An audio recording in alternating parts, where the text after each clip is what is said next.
बिस्मिल्लाहिर्रहमानिर्रहीम। Students, first year का lecture number 7 measurements हमारा चैप्टर है।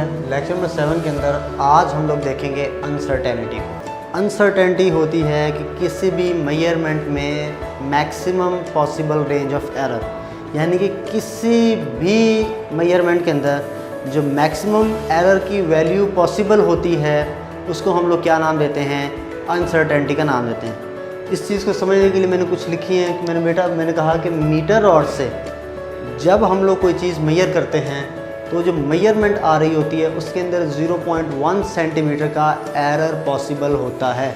यानी कि 0.1 सेंटीमीटर या तो कम हो सकती है या ज़्यादा हो सकती है। मतलब ये वो एरर जो कि पॉसिबिलिटी है कि यार ये एरर हो सकता है, तो इसलिए मैंने लफ्ज़ लिखा है estimate of possible range of error, कि ये एरर पॉसिबिलिटी रख सकता है।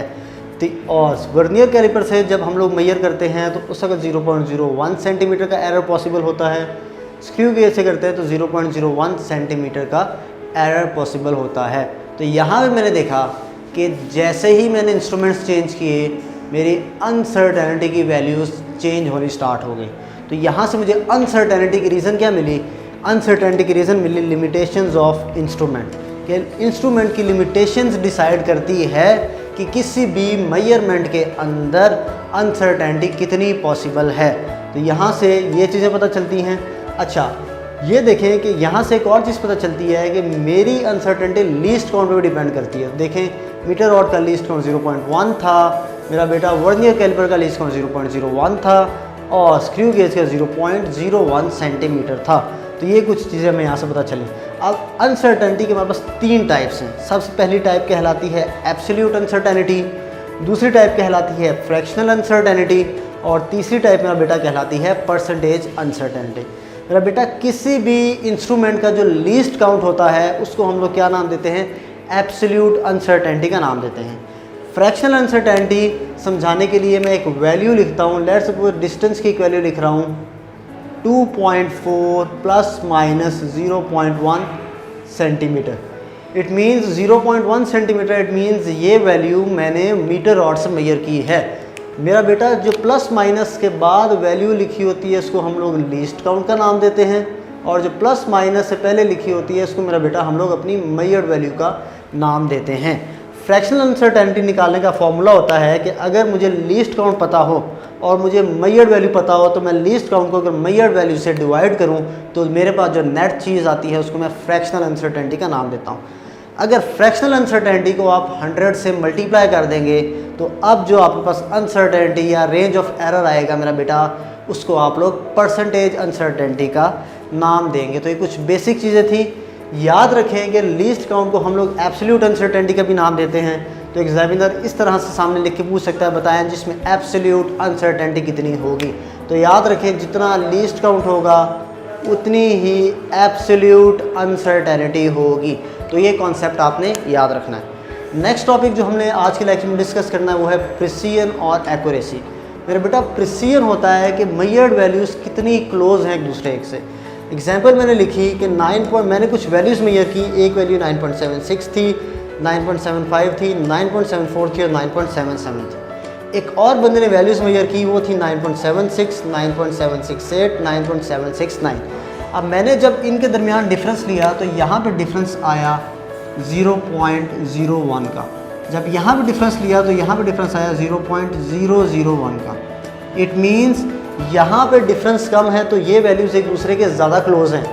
यहाँ पे डिफरेंस ज़्यादा है तो ये वैल्यूज़ एक दूसरे से कम क्लोज है। तो इट मीन्स ये वाली वैल्यू लेस प्रिसाइज होगी और ये वाली वैल्यूज़ ज़्यादा प्रिसाइज होंगी। तो यहाँ से कॉन्सेप्ट मिलता है कि प्रिसीजन क्या है कि how close measure values to each other. जितनी ज़्यादा क्लोज होंगी प्रिसीजन उतनी ज़्यादा और जितनी दूर होंगी प्रिसीजन उतनी कम। इसी के बरक्स अगर एक्यूरेसी को देखूं तो एक्यूरेसी कहलाती है कि मेजर्ड वैल्यू और एक्चुअल वैल्यू के दरमियान जितना कम से कम डिफरेंस हो हम उस वैल्यू को एक्यूरेट का नाम देते हैं। तो यहाँ पे उसने लिखा है कि how close measured values to actual value. Example, actual value मेरे पास 9.8 थी, एक बंदे ने मेजर की जवाब आया 9.7 और दूसरे ने मेजर की जवाब आया 9.6।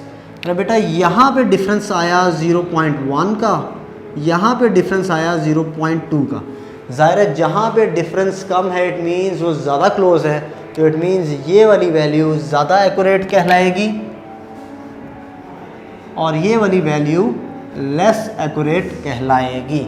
मेरा बेटा आपकी प्रिसीजन डिपेंड करती है लीस्ट काउंट पे, जबकि आपकी एक्यूरेसी लीस्ट काउंट के साथ साथ मेजर्ड वैल्यू पे भी डिपेंड करती है। आपकी प्रिसीजन रिलेट करती है एब्सोल्यूट अनसर्टेनिटी से। AU से मुराद एब्सोल्यूट अनसर्टेनिटी से, क्यों? क्योंकि लीस्ट काउंट एब्सोल्यूट अनसर्टेनिटी ही कहलाता है। और आपकी एक्यूरेसी रिलेट करती है फ्रैक्शनल अनसर्टेनिटी पे और परसेंटेज अनसर्टेनिटी पे। क्यों? क्योंकि लीस्ट काउंट पे डिपेंड कर रहा है, ये मेजर्ड वैल्यू पे डिपेंड कर रहा है। अगर यहाँ पे देखें तो फ्रैक्शनल अनसर्टेनिटी भी इन दोनों पे डिपेंड कर रही है। किस तरह से रिलेट करती है मेरा बेटा? जितना कम लीस्ट काउंट होगा आपकी प्रिसीजन उतनी ज़्यादा होगी, मतलब जितनी कम एब्सोल्यूट अनसर्टेनिटी होगी प्रिसीजन उतनी ज़्यादा। सेम यहाँ पे जितनी कम परसेंटेज अनसर्टेनिटी या जितनी कम फ्रैक्शनल अनसर्टेनिटी होगी एक्यूरेसी मेरा बेटा उतनी ज़्यादा होगी। तो ये कुछ इंपॉर्टेंट कॉन्सेप्ट्स थे, आप लोगों को पता होने चाहिए। लास्ट में हम ये ग्राफ्स डिस्कस करते हैं और इन ग्राफ्स को देख के हम बताते हैं कि हमारा कौन सा ग्राफ एक्यूरेट है, कौन सा प्रिसाइज है, कौन सा प्रिसाइज नहीं और कौन सा एक्यूरेट नहीं है।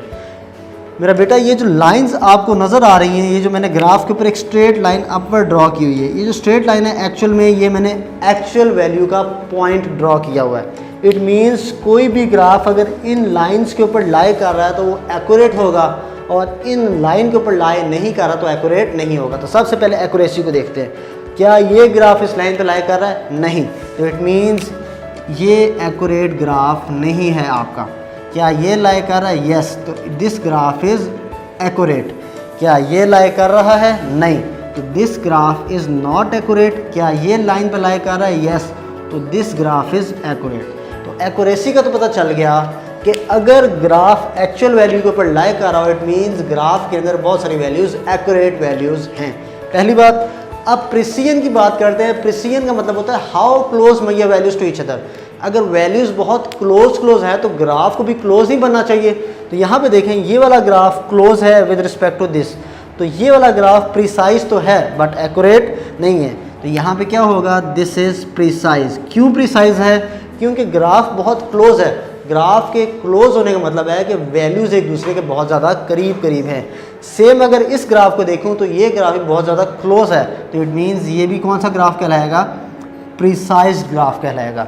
बट अगर इस ग्राफ को इन दोनों के रिस्पेक्ट से देखूं तो क्लोज नहीं है, इट मीन्स ये प्रिसाइज भी नहीं है। सेम इस ग्राफ को देखूं ये भी क्लोज नहीं है, तो इट मीन्स ये प्रिसाइज भी नहीं है। तो यहाँ से हमें पता चला कि this graph is not accurate but it is precise.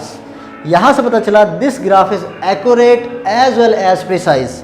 यहाँ से पता चला कि this graph is not accurate as well as not precise and this graph is accurate but not precise.